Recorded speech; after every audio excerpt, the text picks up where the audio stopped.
Hello everyone and welcome to this session where we would be discussing AS13 on investments. We will be discussing all the concepts over here as well as the questions for these.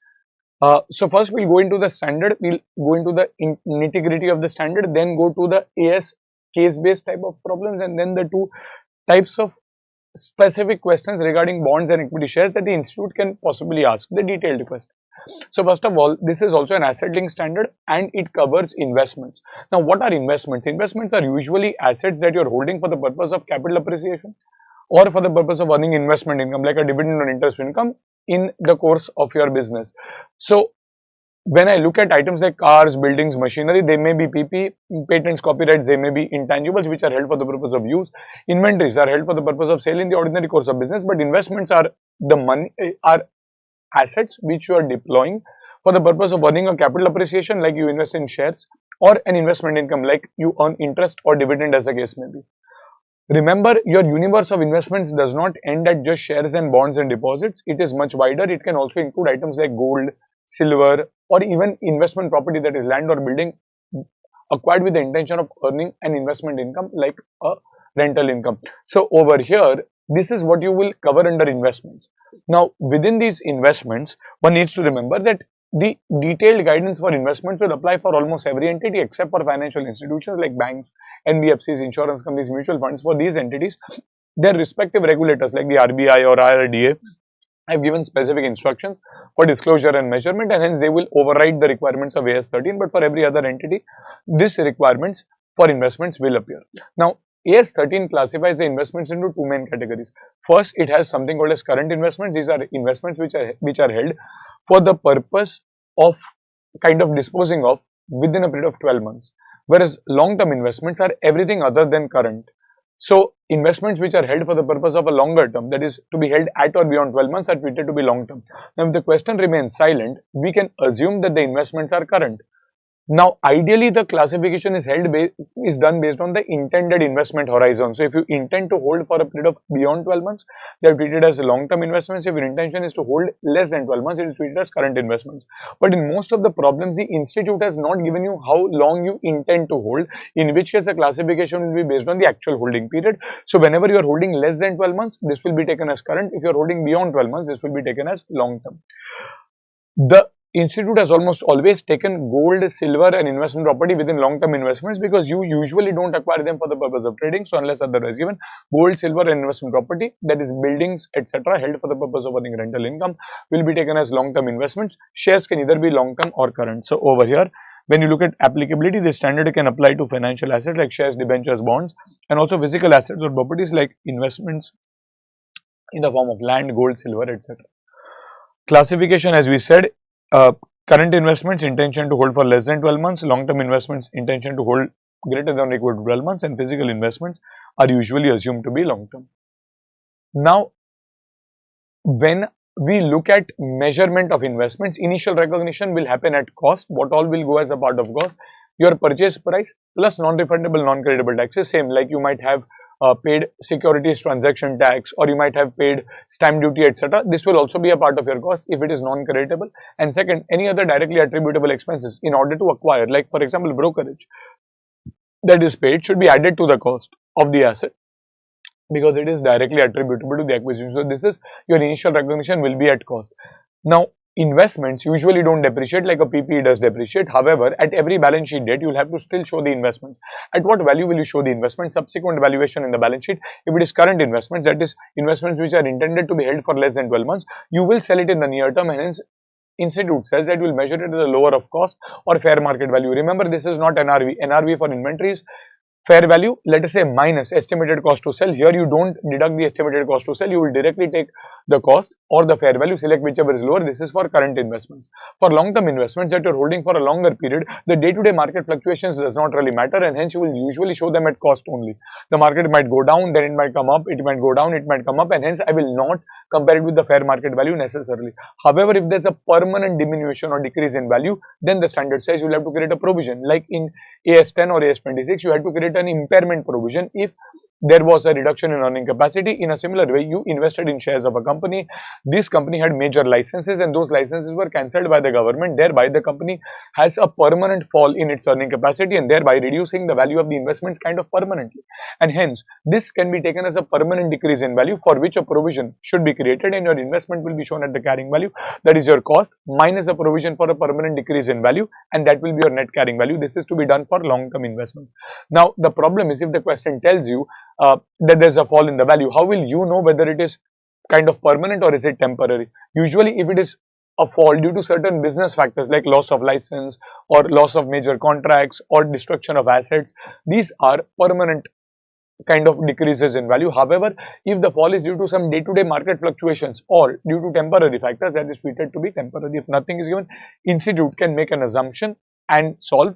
Usually, if nothing is given, we can assume the fall to be temporary. But if it is given due to a business factor, then we will assume that there is a permanent fall. So, if your share price is 100 and this is a long-term investment, you have invested those shares, the cost is 100, the price today is 80 rupees. So, there's a 20 rupee fall, but that 20 rupee fall is due to day-to-day market fluctuations. If it is a long-term investment, I will not do anything for that 20 rupees. You will show the investment at 100 only. However, that 20 is due to a permanent fall because due to some business factors, then I will have 100 minus a provision of 20, that is equal to 80 rupees will be the value at which I will show the investment. If it is a current investment, I will not check whether the fall is permanent or temporary. I will always compare cost or fair market value, select whichever is lower. So when I look at the accounting treatment at the time of initial recognition should be at cost, which will be the purchase price plus directly attributable expenses like brokerage plus non-creditable taxes. That will give you the total cost.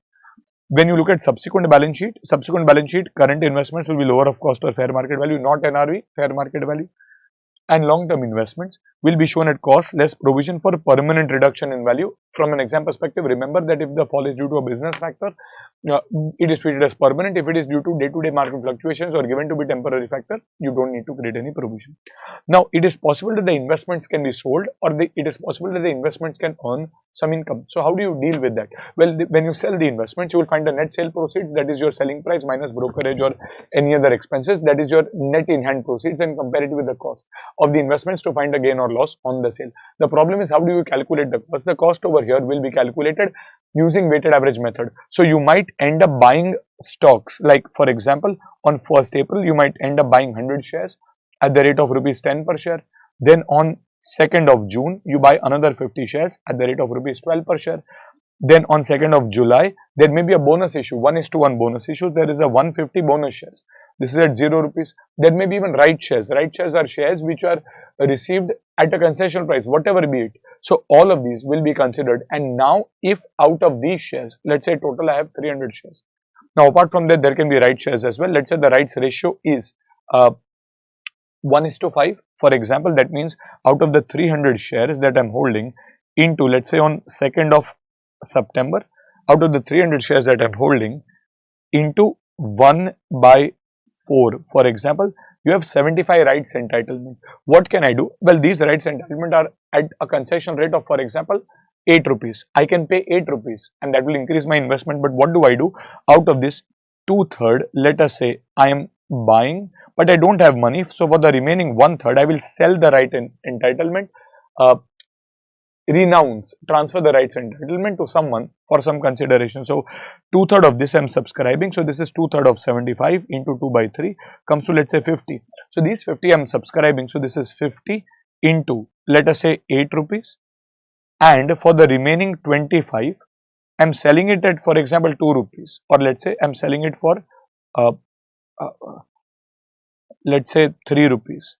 In which case I am getting 75. Where will this 75 go? Well, this will always be taken to the P&L account. There is an exception, but unless given otherwise, we will always take this gain on sale of the rights entitlement to the profit and loss account. It will not affect your investment account. However, this 50 shares at the rate of rupees 8 will add to your investment pool.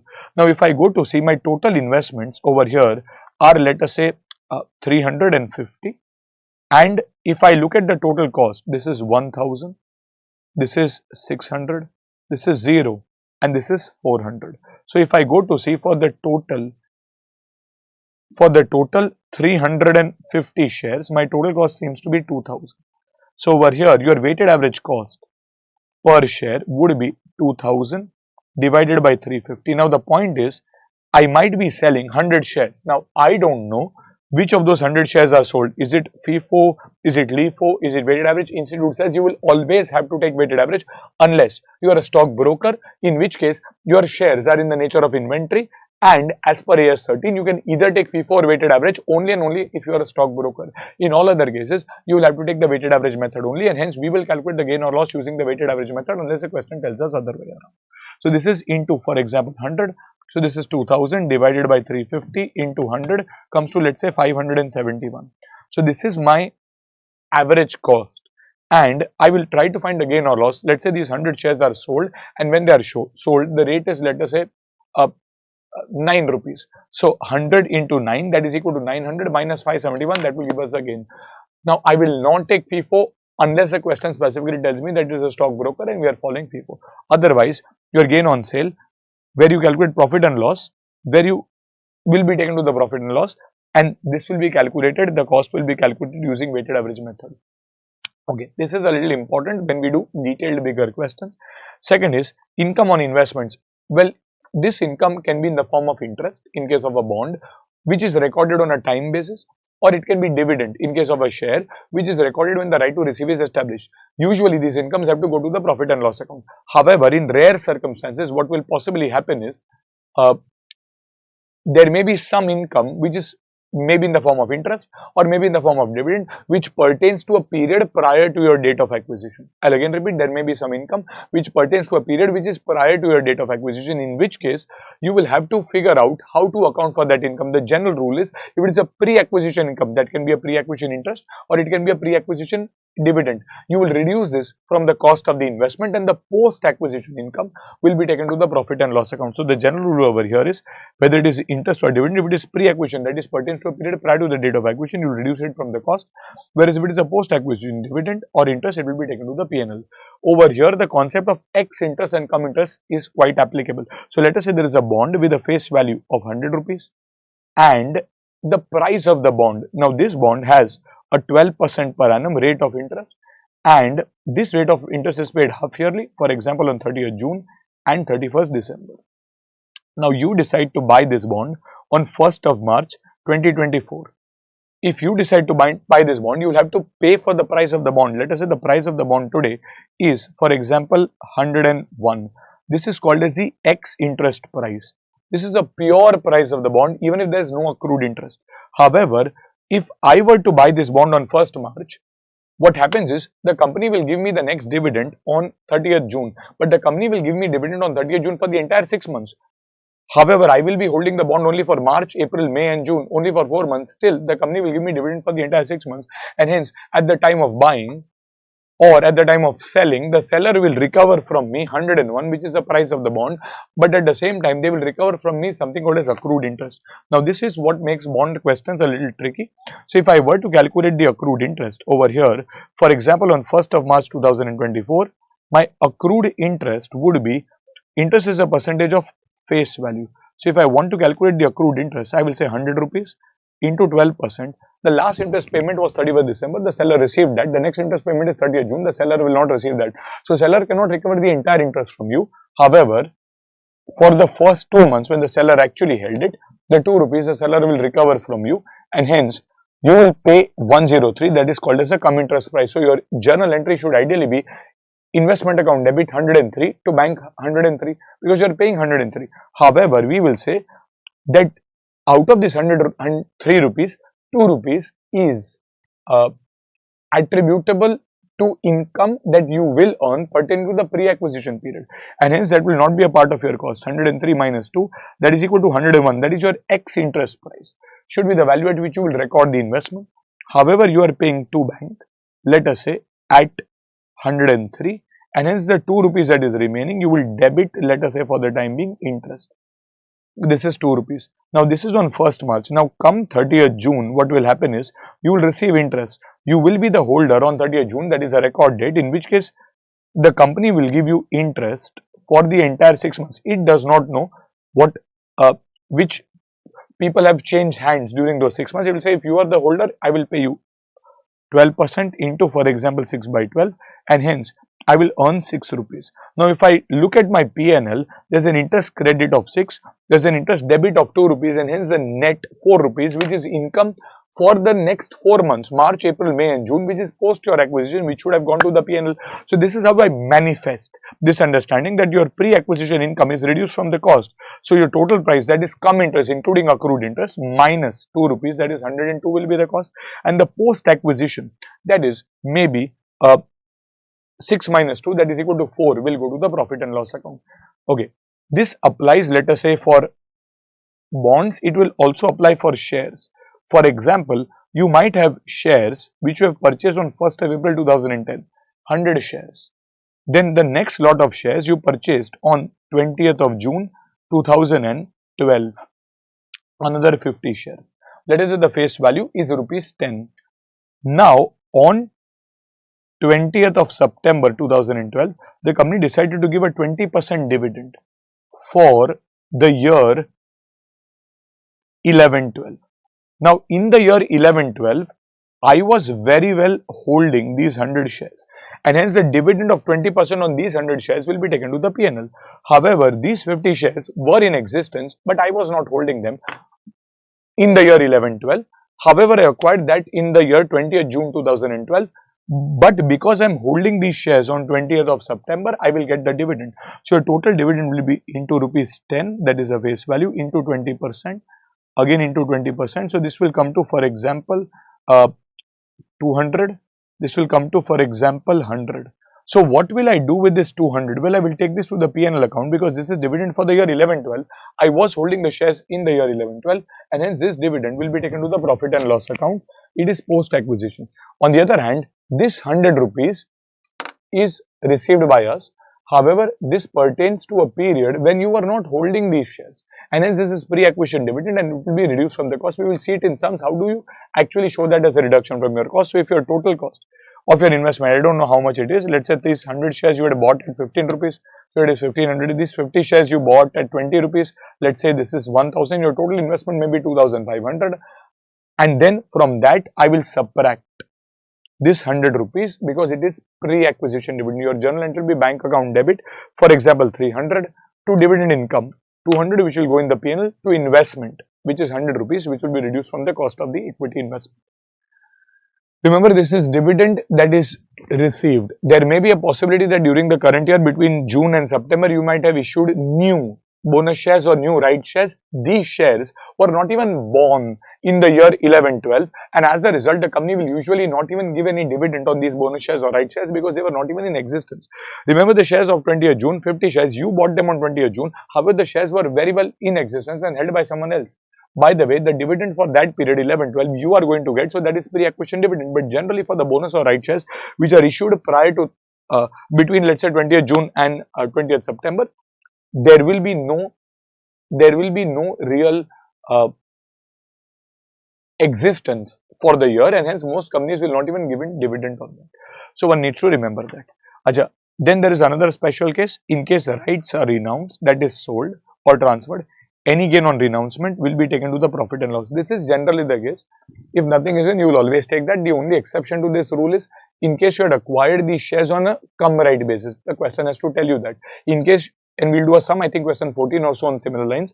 In case the rights were acquired on a cum right basis, and that is only if it is given to you in the question, then any gain that you get on the sale of these will be adjusted from the cost of the investment to the extent it brings the value down to the ex-right price. It is a little complicated.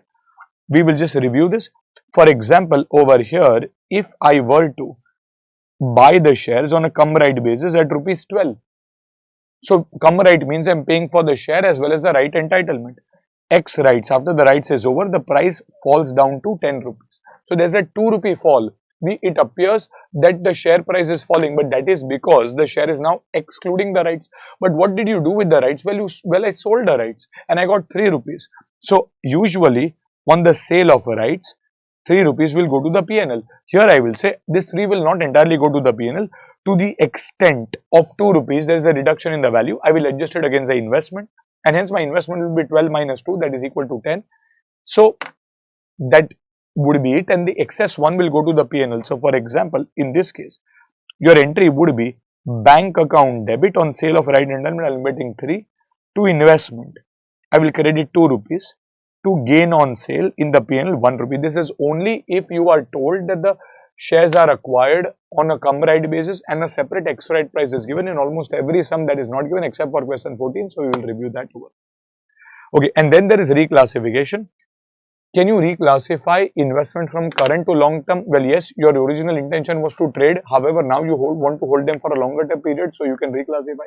Or you can reclassify from long term to current. You initially acquired it for the purpose of holding it for the long term. However, the price of the share did not, or there was certain news in the share which does not now make you comfortable and you want to exit the share. In which case, what will you have to do? Well, if I move from the current investment to the long term investment category, so on the date of reclassification, I will look at the cost of the investment or fair value, select whichever is lower. Why? Because till the date of reclassification, you are a current investment and hence I will measure it at cost or fair value, whichever is lower, and then show it this value will be taken for my long-term investment.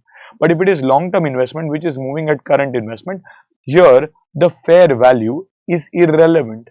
I don't have to look at the fair value. In this case, I will say I was long-term and hence I will look at my original cost or compare it with carrying value. What is the carrying value? The cost minus the provision for diminution in value. Select whichever is lower and then move it to current. Why? Because till this date I was long term and hence if there is any fair value changes, I don't have to look at that. I just have to look at permanent changes and after that I move on into the current category. So basically I will value the asset at the lower of cost or fair value or lower of cost or carrying value. Basically the value that would have been there under my old classification. Till the date of reclassification, I was under the old value. So reclassification may happen somewhere in the middle of the year as well. And hence I will reclassify based on the value that was originally there, cost or fair value for current or cost or carrying value, whichever is lower for long term, and use that as a base for my reclassification.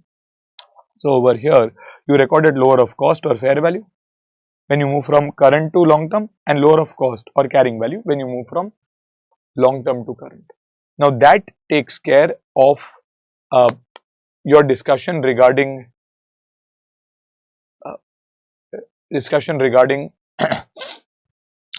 theory. We'll go to the question. Just a second. So we'll go to where are we? AS 13. Foreign exchange. Yes.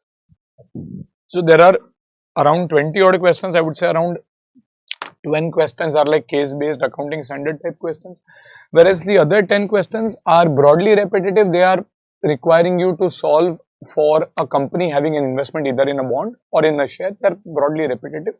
We will try to review them. So let us go to question number 1 quickly. An unquoted long term investment is carried in the books at a cost of rupees 2 lakhs.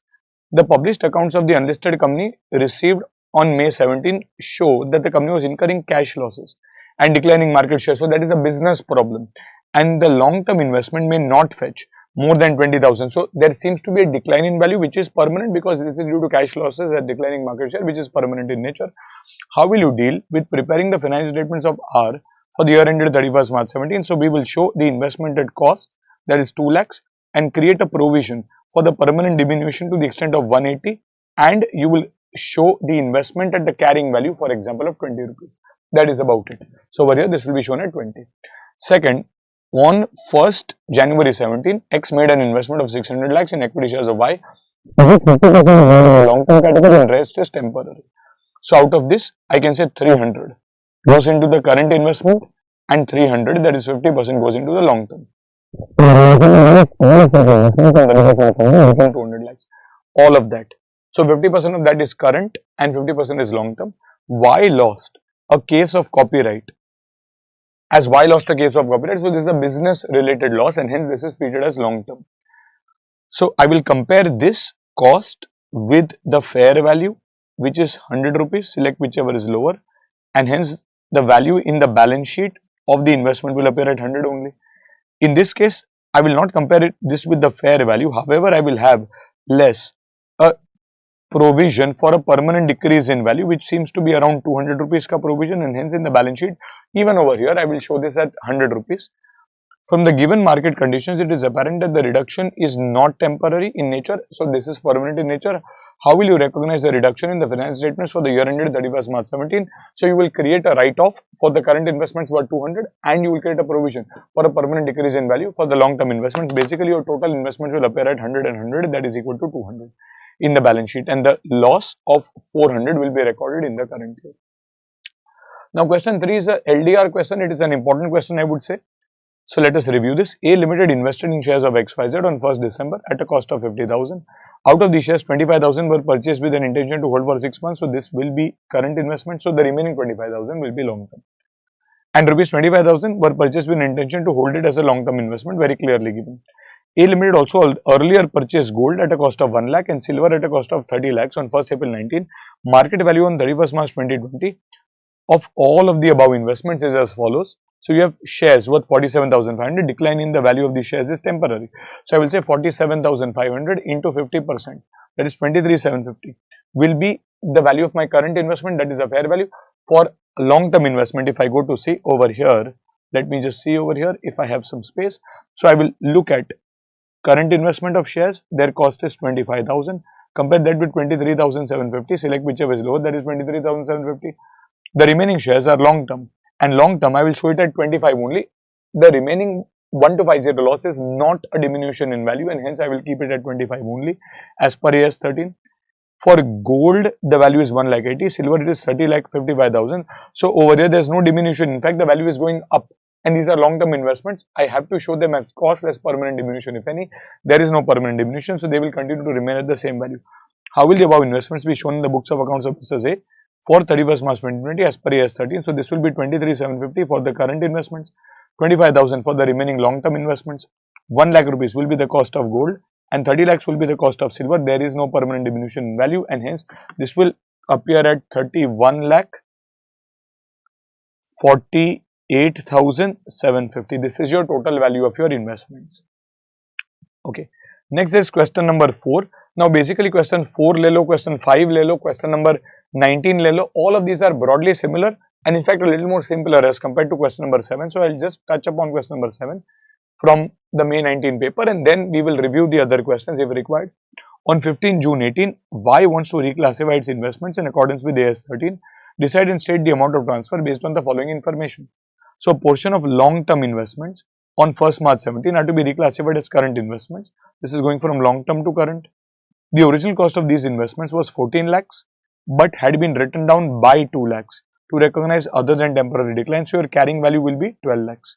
The market value of these investments on 15 June was 11 lakhs. It does not really matter what the market value is. If I am moving from long term to current, I will record it at cost, that is 14, or the carrying value, which is 12, whichever is lower, and hence I will show it at 12.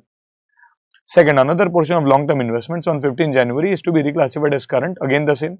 Original cost was 7 lakhs but it had been written down to 5 lakhs due to other than temporary decline, and the fair value of these investments on 15 June was 4.5. It does not really matter. I am going from long term to the current category, and hence I will take 7 or 5, whichever is lower, that is equal to 5. So your reclassification happens at 5. A portion of current investments purchased on 15th March for 7 lakhs are to be reclassified as long term, and these, as the company has decided to retain them, the market value of these investments on 31st March was 6 lakhs. Now this is on 31st March, and the fair value on 15 June was 8.5 lakhs. Now I have to look at the cost or the fair value. What is the cost? Sir, 7 lakhs. And what is the fair value on 15 June? 8.5. Select whichever is lower. So this will be current to long term. This will be at 7 lakhs. Now a student says, sir, I must have written off a 1 lakh rupee loss to bring it down to 6 lakhs. That's fine.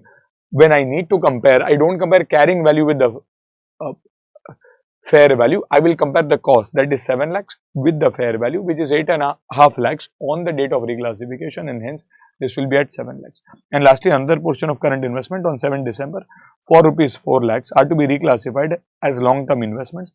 The market value of these investments was given to you as 3.5 and 3.8 respectively. So this is moving from current to long-term again, where you will take the cost, that is 4, or you will take the fair value, which is 3.8, select whichever is lower, and hence this will move at 3.8. Now once you do this question properly, I believe 3 other questions automatically get done. That is question number 4. We'll quickly review this exam question. Kunal wants to reclassify as per AS 13. Again, long-term investments costing 10.5 were reclassified as current. The company reduced the value to 9 lakhs and that is due to permanent decline. The fair value was 9.3. As you can say, this is 10.5 or 9.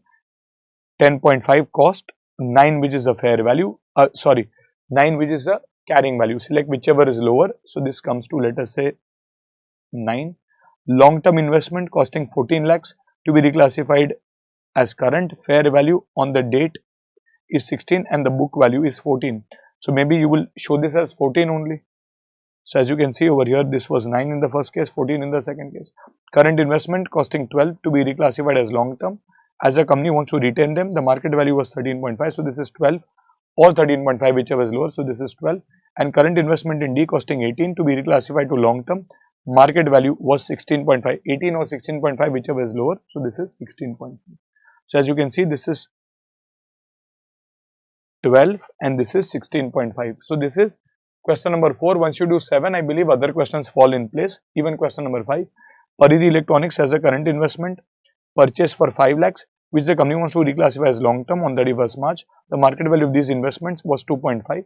So till this date, you are current. So 3 or 2.5, whichever is lower. So this is 2.5 and hence you will recognize this. 5 or 2.5, whichever is lower. This is 2.5 and hence you will recognize it at 2.5 and the loss of 2.5 will be charged to the PN.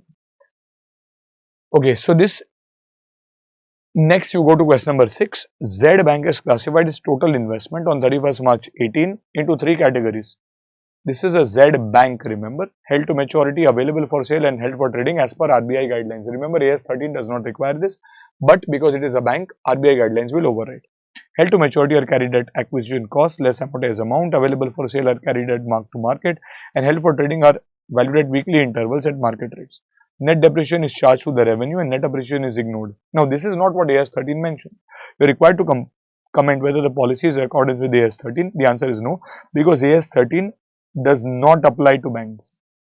And hence, I must have done the working as per what is there for banks, and hence I cannot say I'm in violation of the law.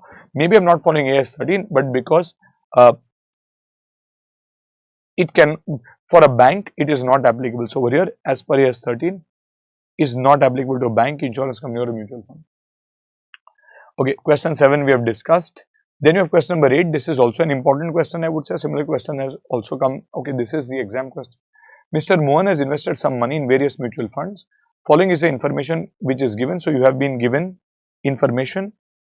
You are required to classify the investment in accordance with AS 13 and value of the investment in the mutual fund as on 31st March 2021. So if I have to classify considering the position as on 31st March 21. Now I don't have the intended holding period and hence my classification will be based on the actual holding period. Now wherever the actual holding period is greater than 12 months up to 31st March 21, it is a long-term investment. Otherwise, I'll have to show it as a current investment. Now in the first case, I'm buying on 1st May 17, today's 31st March 2021. So definitely this is a long-term investment.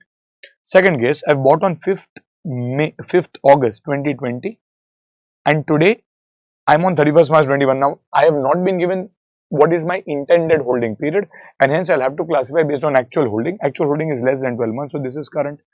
Similarly, the other two cases also, the actual holding is less than 12 months and hence they become current. If they're current investments, they will be shown at lower of cost or fair value. Long-term investments will be shown at cost only unless there's a permanent decrease in value. So if I look at the total cost over here, this is 50,220. Will you compare this with market value? The answer is no, because it is long term and hence unless otherwise given, the fall is probably temporary and hence institute has directly shown 50,220 only. If I look at the second case, I will take 25,175 as the total cost, compare it with 24,220 and hence this will be shown at 24,220, whichever is lower. Current hai, so this is whichever is lower. Third case is 75,375 compared with 78,190. So this is 75,375, whichever is lower, 75,375 and 70,325 and 65,880. I'll take 65,880 and the total 50,220, 24,220, 75,375 and 65,880. So this is 215, 215,695. This will be the total value of my investment, 215,695. Okay. Now we will discuss regarding these longer questions from question 9, 10, 11, 12. A lot of these are similar. So we'll pick up a master question and review based on that. But before that, I'll wrap up the other questions. Question number 14. Now Mr. X acquires 200 shares of a company on a come right basis, clearly told. That is 70,000, and he subsequently receives an offer for right to acquire fresh shares in the company in the proportion of 1:1 at the rate of rupees 107. He does not subscribe to the sale but sells this at 12,000. Now ideally this 12,000 would have gone to the P&L account. However, we have been told that we have acquired these shares come rights. The market value of these shares after becoming X rights has gone down to 60,000. What should be the accounting treatment in this case? So over here, if I go to see, the market value has gone down by 10,000. So what I will do is, out of the 12,000 gain, I will take 10,000 against the cost of the investment. So your journal entry will be bank account debit 12,000 on the sale to investment 70 minus 60. Maximum 10,000 will come over here, and the remaining gain will go to the P&L. Now mind you, if the sale had happened at only 8,000 rupees, and 8,000 entirely will be reduced from the investment because you are acquiring come rights and the price has fallen, nothing will go to the P&L. In this case, 12 and 10, the remaining 2 goes to the profit and loss account. Okay. Now question number 15 is a fairly good question. If I do this question properly, a lot of other questions are exactly on similar lines. At least there are 3 to 4 questions in the study material which are exactly on similar lines. In fact, more simpler than question 15. So let us try question number 15. This is on equity shares. Equity shares. So for these cases, you will actually prepare a 10 column working where you will have the date, particulars, nominal value or the number of shares, dividend and the cost amount. This is on the debits. Similar columns will be prepared on the credits. On 1st April 2011, XY Limited holds 15,000 equity shares of ABC at a book value of 15 per share and nominal value of rupees 10 per share. So I have 15,000 shares at the rate of rupees 15. So into 15 comes to 2,25,000 will be a part of my total cost. So if I look at my total cost, initially I will have 15,000 instruments at the rate of rupees 15, that is 225. So this is 15,000 at 225. On 1st June, XY acquired another 5,000 equity shares of ABC for rupees 1 lakh. There is no brokerage given, so this is 5,000 shares of rupees 1 lakh. So this is 5,000 again. Investment account debit to bank. This is 1 lakh. So I total have now 15 and 5, 20,000. Bonus was declared at the rate of 1 equity share for every 5 shares held. So this is 20,000 shares that I am holding into 1 by 5. That comes to, I believe, 4,000 bonus shares. Now for bonus, there will be no entry in the cost column. Your number of shares will increase, but that does not really impact my overall cost. So this is 4,000 added into my cost column, into my number column, nothing added into my total column. Right shares are to be issued to the existing shareholders on 1st September. This is after the date of bonus. So what is my existing share? I think I have 24,000 shares, 20 plus 4,000 bonus. The company will issue 1 right share for every 6 shares at a 20% premium. So if the nominal value was 10, 10 plus 20%, 12 rupees will be the issue price. No dividend was payable on these shares. That is both bonus and rights because they were new shares. No further dividend is payable. So if I go to see, my total comes to, I think, 24,000 shares into 1 by 6. So there would be a total of 1 right share for 6, 24,000 divided by 6, there would be 4,000 entitlements. Now next you have dividend. I don't know how much are subscribed or not. For that data over here we can look at. XYZ took up half of the rights issue and sold the remaining rights at 8 rupees per share. So over here half of that, this is 4,000 into 1 by 2, that is 2,000, and this is at the rate of rupees 12. So this is 2,000 into 12 comes to around 24,000, and this will be in the investment account, and sold the remaining rights, that is 4,000 into 1 by 2, that is 2,000, sold at the rate of rupees 8. So this is 2,000 into rupees 8, 16,000 will be taken to the profit and loss account. So as you can see over here, 2,000 and 24,000, this will be on the date when you pay for the rights. Dividend for the year ended 31st March 11. This is dividend for the year ended 31st March 11. That is for the year 10-11. Bonus and right shares were not even in existence during the year 10-11. Was declared by ABC at 20%, which is received by XYZ on 31st October. Now, I will receive dividend on 15,000 original shares, which I was even holding during the last year, into rupees 10 into 20%. This comes to probably 30,000. And this will be taken to the P&L. Why? Because this is dividend for the period when you were holding the shares. However, for the 5,000 shares which you acquired in June of the current year, also because you are a shareholder on 31st October, you will get the dividend. So this is, let us say 10,000. However, this will be reduced from the cost of the investment. So what I will do is in the dividend column, I will take 30,000 because that will go to the P&L.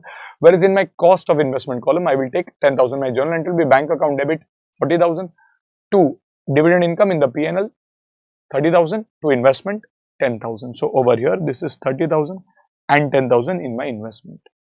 Okay, next. So this is dividend taken care of. Sold half of the shareholding on 1st January 12 at 16.5. Brokerage being 1%. This is brokerage appearing to be on sale only. Half of the holding. What is your holding? Well, originally you had 15,000 plus you bought another 5,000 on 20th June plus you got 4,000 bonus plus you subscribe for 2,000 worth of rights. So your total holding will be what? I think 26,000 and I'm selling 50% of that, that is 13,000. So if I were to say 13,000 is sold at 16.5 minus a 1% brokerage. So 16.5 minus 1%, I will get 16.335 after brokerage and hence my sale proceeds would be 13,000 into 16.5, जो भी number आता है minus 1%. This will come to how much? I believe 2,12,355. Now I need to find the cost of this investment. Now how do I calculate cost? I'll calculate using the weighted average basis. So I will take the total cost everywhere. So I will take 2,25,000 plus 1 lakh plus 0 plus 24,000. So over here, I will say if I have to calculate the weighted average cost, 2,25,000 is the cost. Sir, for how many shares? Well, this is a cost for example, just a second. This is a cost for 15,000 shares. I want to find the weighted average cost. Then 1 lakh is a further cost for another 5,000 shares. Then 0 is the cost for another 4,000 shares. And 24,000 is the cost for another 2,000 shares. Over and above that, there is a reduction from cost of 10,000 as well due to the pre-acquisition dividend minus 10,000. So this will give you the cost per share. Into, you are selling 13,000 shares. So if I do this working, this will come to 225 plus 1 lakh plus 24 minus 10. This is 339, 3,39,000 divided by, I think, 26,000 into 13,000. So if I go to see, this will come to possibly 169,500. This will be 1,69,500 and hence my gain would be, let's say if I subtract 169,500 over here, my gain would be 42,855. So my journal entry will be bank account debit 2,12,355 to investment 169,500 to gain 42,855. So I will credit 2,12,355 which is the net sale proceeds because I am removing 13,000 shares. I will also adjust the gain over here 42,855 and that is about it. Going further, we will review if there is any closing fair value given. If yes, if this was current investment, I will compare the ledger balance with the fair value. Here nothing is given. You are required to prepare investment account of XY for the year ended 31st March 12, assuming shares are to be valued at average cost. Even if it is not given, we will assume they are to be valued using average cost method only. So in my ledger, I will have the balancing figure in terms of number of shares. This is 13,000. Dividend, if I go to see balancing figure, will ultimately go to the profit and loss account. It is a nominal account, will be transferred to the profit and loss. And in my investment account, I'll have a closing balance of 169,500. This is nothing but, if I go to see over here, this was 339 divided by 26,000. 339 divided by 26,000 comes to around 13.038 will be the price into 13,000. If I go to see is 1,69,500. If the market price, for example, was 12 rupees, then I would have said 13,000 into 12 comes to 156 and there will be a further write-off. That is not the case in this question. It is not the case in most of the questions, but if it comes, this is how you have to solve. So the standard format that you should do for such types of questions is, first you will prepare a 10 column working. Usually in the exam paper, you will not have enough space for 10 columns. So you will kind of solve this. Instead of horizontally, you will solve this vertically in the paper by making, let us say, an investment account. That is absolutely fine. Or you can do it over 2 pages, but I prefer if you were to do it, let us say, vertically instead of solving usually horizontally. Prepare a 10 column investment account where you will have the date, particulars, then the number, ya fir nominal value of the total shares, dividend, and then the cost on the debit side, similar columns on the credit side. You will start with the opening balance. After that, you will add new purchases. If there is brokerage on purchases, you will also consider that. If there are any stamp duty or other charges, you will also consider that. You will add the new purchases. Then you will add the bonus. For that, you will show a working below the ledger. You can show the working for bonus. Bonus will have no impact on the cost column. It will have impact on the number column. And then a very standard adjustment on rights. They will tell you that there are rights. You will find the total rights entitlement, out of which some part of the rights will be sold, some part of the rights will be purchased. Whatever is purchased, investment account debit to bank. Whatever entitlements are sold, typically will directly go to the profit and loss account. If you are asked to prepare the P&L account, you will show that as well. Next, when dividend is received, you will see whether dividend is received from holding in the pre-acquisition period or the post-acquisition period. If it pertains to a pre-acquisition dividend, I will reduce it from the cost column. If it's a post-acquisition dividend, I will take it in the dividend column. Okay, and lastly, when there is a sale, you will take the total sale proceeds minus the brokerage if any, compare it with the cost, and unless given otherwise, the cost over here will be the weighted average cost, and that is the total cost of all the investments minus the pre-acquisition dividend divided by the total number of shares into the shares sold. That will give you the cost of the shares sold. You will get the closing balance. After putting in the gain or loss, compare that closing balance with the closing fair value if any to find out if there is a write-off required or not. Honestly, if you do question number 15, a lot of other questions like question number 13, question number 12, all of these we have said are similar. In fact, they are simpler as compared to question number 15. Just that in question number 13, apart from this same data, they have also asked you to prepare the profit and loss. So here the institute shows in the profit and loss the post-acquisition dividend.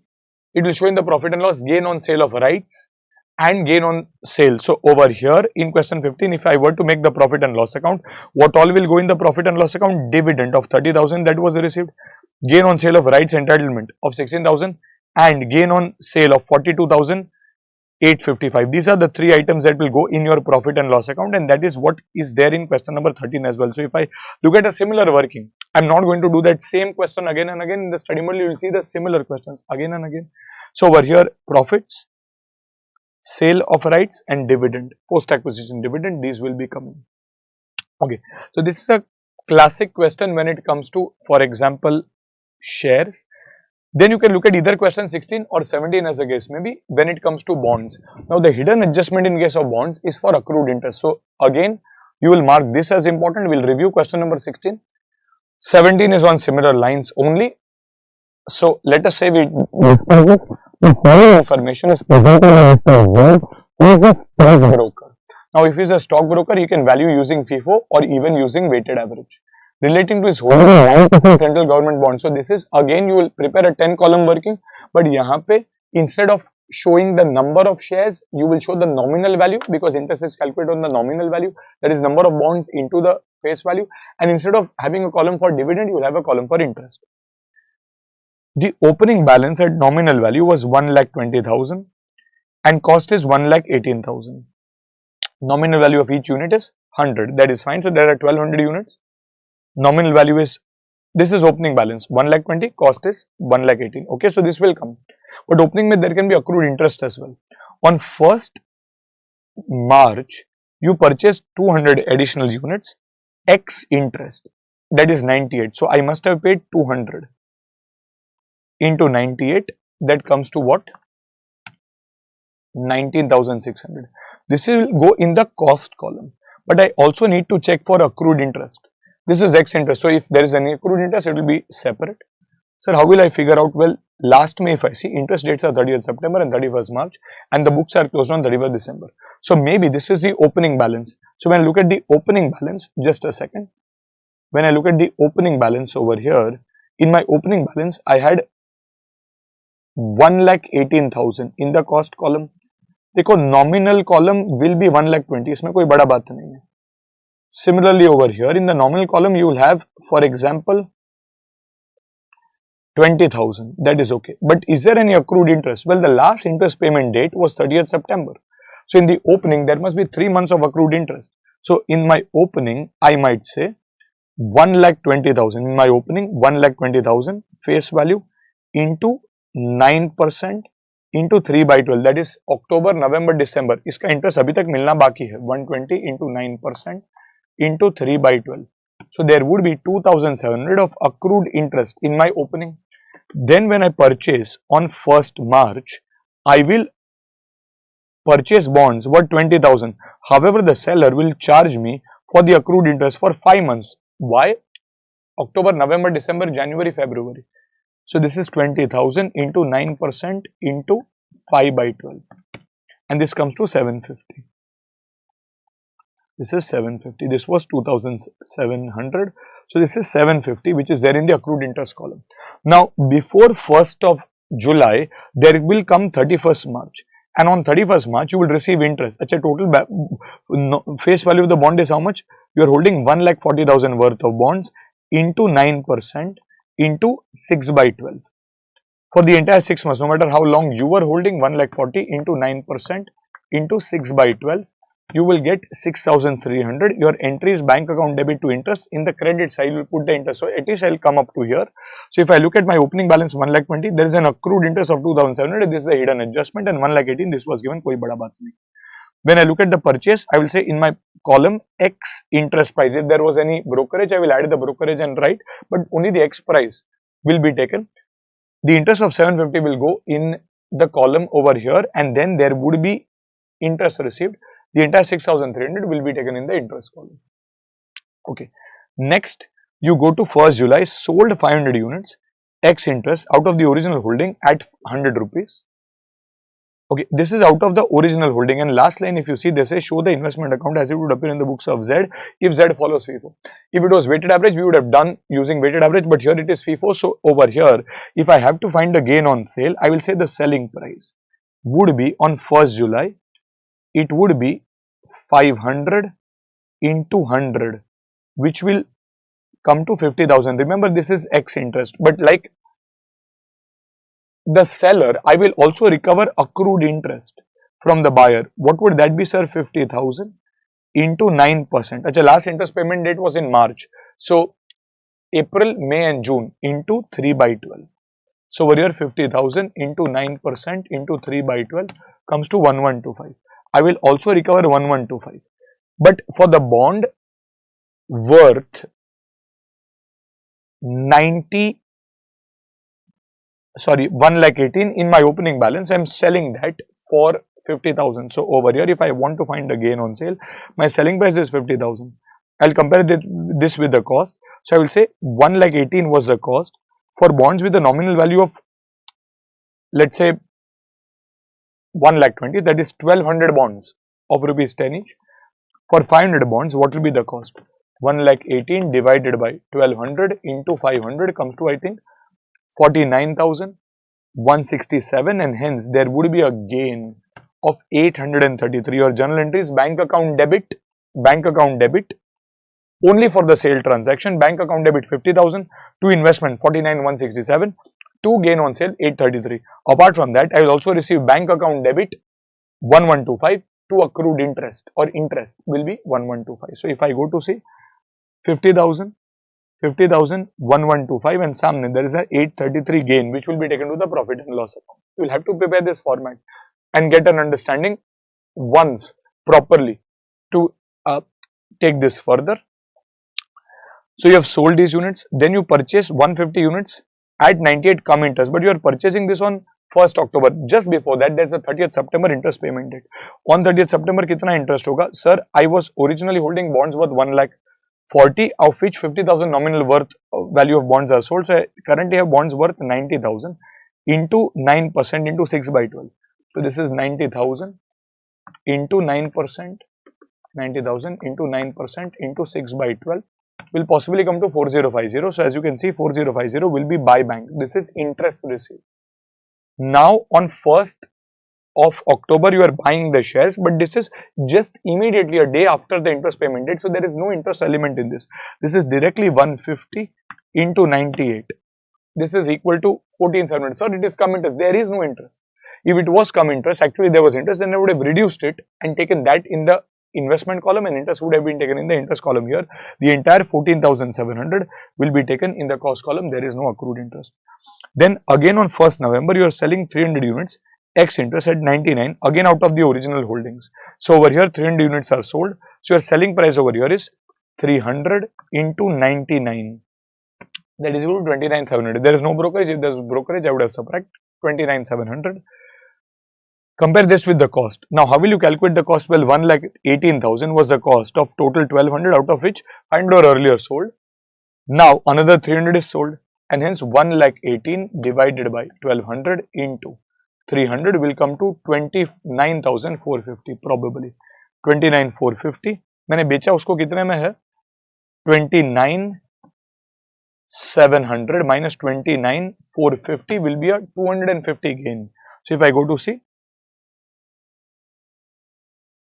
29,700, just a second, 1,18,000 divided by 1,200 into, let us say, 300. So this comes to what? 29,500 शायद से 29,500, and hence there will be, so this is 29,500, we're selling it for 29,700, and hence there is a 200 rupees gain. Okay, so over here we will record a 200 rupees gain. There is no brokerage, and that is about it. After that, you have been told that the books are closed on 31st December. You have not been given any balance on 31st December. So here we will try to find a balancing figure, but remember there will be a hidden adjustment. You still have some bonds remaining. Sir, kitna hai? Total I had 1,200 bonds at the start. I purchased another 200 units. Then I sold 500. I purchased another 150, and I sold 300.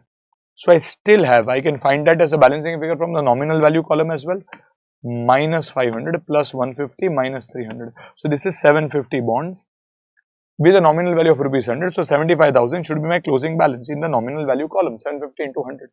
And on this 75,000, 3 months of interest is accrued. 75,000 into 9% into 3 by 12. Sir, kaun se 3 months? October, November, December.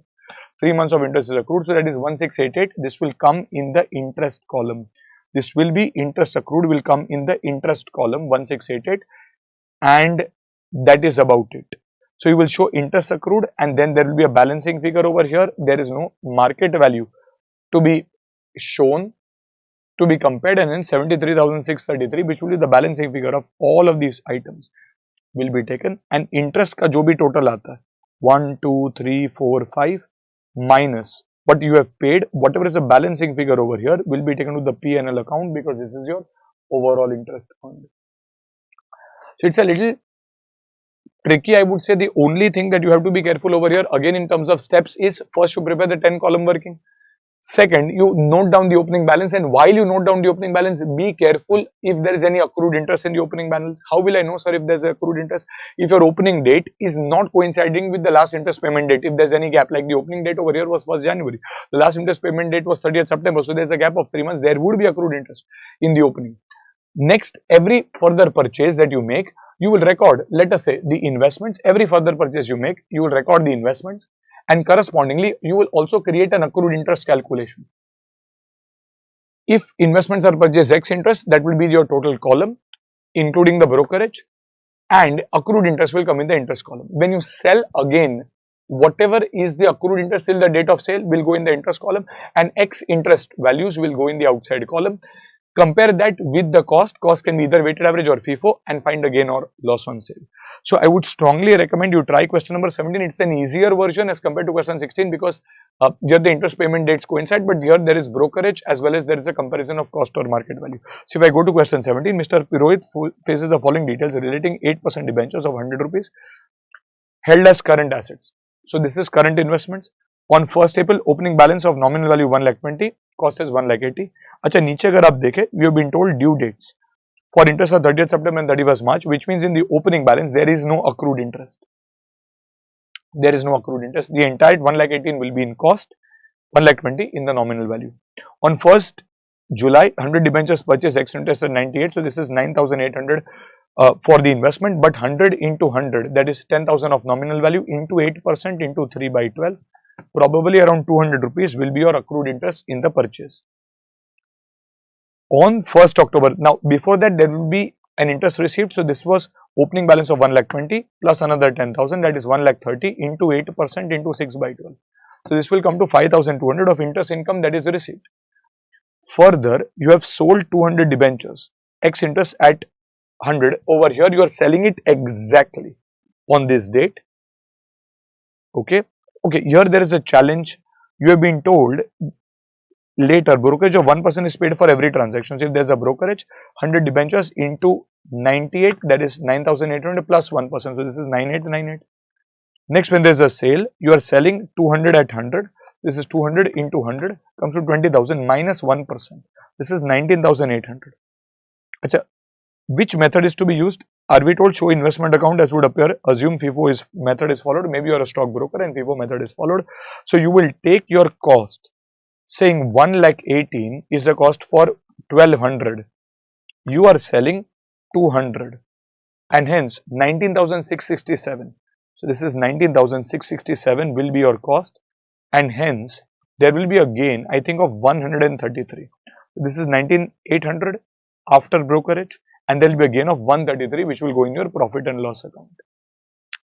Further, you are purchasing 50 debentures at 98, so 50 into 98 plus 1% brokerage, 4,949 will be your total cost.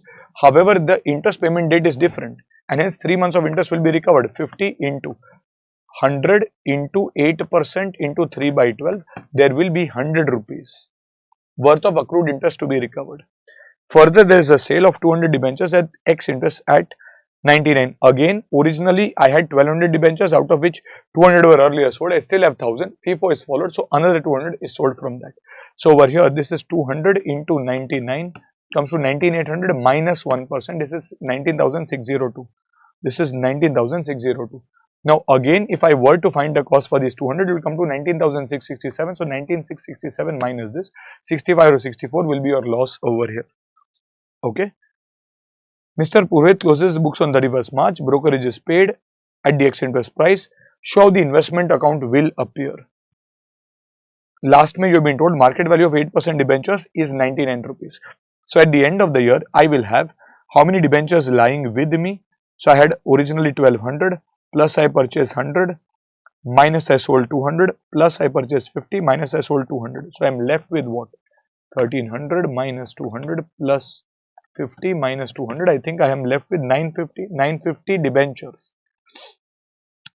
Ka market value comes to around 99. I don't subtract brokerage. I'm not taking NRV. I'm taking the market value. These are current investments. This is 94,050. But this is a fair value. I'll have to compare it with the ledger balance. So if I try to find the balancing figure, this is coming to 93,514. 93,514 or 94,050, whichever is lower, that is 93,514, and hence that is your closing balance. Apart from this, we will see if there is any other accrued interest or not accrued interest, but there will be an actual interest on this 950 bonds, that is 950 into 100. You will get an interest of 8% into 6 by 12. So this is 95,000 into 8% into 6 by 12 will come to around 3,800, and hence this will be actual interest received. There is nothing accrued. This is money received, and that will take care of your values. So this is a little complicated, especially these 2-3 sums which are detailed sums. You should practice this. We have tried to calculate and show you each numbers, but in equity shares you need to be careful about bonus and rights issue, rights being sold, rights being subscribed. Calculation usually was using weighted average cost. Here in bonds you need to be careful regarding accrued interest, where at the time of opening balance, every purchase, every sale, you will have to figure out the accrued interest, that is from the relevant date to the last interest payment date. You will have to calculate accrued interest and put that into the interest column separate. Okay. Question 18 is similar to question 15, exactly similar. You can review that. There's nothing new over here. 19 was on reclassification. It is very, very similar. Nothing new beyond question 7. In fact, question 7 is a lot more complicated. And then there's question 20, which is from a recent RTP over here. Remember, you kind of drill down on the concept of cost. What is cost? Cost is the amount that you pay. Now, it is possible that you acquire a company, the fair value is 800, but you decide to pay 1000, that is a 200 rupee premium. For you, the total cost is 1000, investment will appear at 1000. Let the market value be anything. If this is a long-term investment, I will show it at cost, that is 1000, less permanent diminution if any. Just remember that. Question number 20. A company is engaged in the business of refining, transportation and marketing of petroleum products like Reliance or BPCL, Indian Oil, etc. During the year ended 31st March 24, the company acquired controlling interest in Government of India from the Government of India in another public sector undertaking at 1551 per share. So this is my cost against the book value at 192 and market value of 876 as on 18 February. Remember, your initial recognition happens at cost, not at fair value. So your cost over here is 1551. You might be paying a premium of 1551 minus 876. So you're paying a 675 premium, but that is still a part of cost. Thus, a strategic premium of 675, sir, kahan se hai? 1551 minus 876 has been paid considering the various tangible and intangible factors. The above investment in shares of the acquired company has been considered as long-term strategic investment. So this is a long-term investment, at least in my SFS, in my CFS, probably I will do consolidation, and therefore has been accounted for at cost, which is correct, at 1551 in the financial statements. No provision for diminution in value has been made in the books of accounts. Achha, when can I make a provision? If there's a permanent decline or decrease in value. As per the requirements of Schedule 3 to the Companies Act, the aggregate market value of the quoted shares has been properly reflected in the financial statements. Okay, so I need to give a disclosure of the market value, which is 876 or whatever. I will disclose that. On 20th March, the acquired shares were quoted at 880 on the BSE, and the current market price on 18th July was around 300. So the price is lower. Considering tangible and intangible benefits, the management is of the view that there is no permanent diminution in value. You might pay premium at the stage of acquisition. In consolidation, there might be goodwill, but in standalone books, there will be investment. There is no permanent diminution in value. So do I need to write off 1551? No. As the same has been considered as long-term investment, therefore there is no need for a provision for diminution in value of shares of the company. That contention is correct. Whether the accounting treatment at cost under the head of long-term investments without providing for diminution in value is correct in accordance with AS 13, the answer is yes, it is correct. If any provision for diminution in value was to be made, whether such provision should be charged to the profit and loss account or whether the same can be considered as deferred expenditure. No, I can't defer it. It will be recorded as an expense in the profit and loss account. I can't defer that provision over the years. I will record it in the P&L immediately. So if there was a permanent diminution value, here it is not there, but if there was, then whatever is the provision, you will credit and P&L will be debited immediately.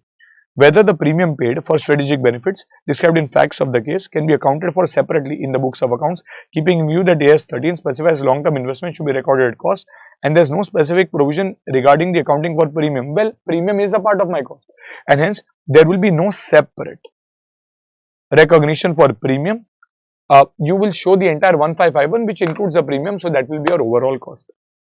Perfect. So that takes care of your AS 13. The type of questions over here can be possibly, you can be asked to compare cost or fair market value for current investments or cost less permanent diminution if any for long-term investments. Second, you can be asked reclassification types of questions. Institute has asked that multiple number of times. Or third, you can be asked to prepare a detailed investment ledger for equity investments like question 15 or bond investments like question 16 or 17 as a case. Maybe my advice to you would be to try question 15 and either question 16 or 17 in fair. If you face some problem, try 2 or 3 other problems which are on similar lines and that is there in your study material. All of those problems, these are the two of the most complex problems, 15 as well as 16/17 that we discussed. Simpler problems you can keep on trying unless you until you get a grip on this, and this is a fairly scoring chapter. Get your marks and proceed. Okay? So that should take care of AS 13. I'll see you soon with another standard. Till then, keep studying. Good luck and take care. Bye-bye.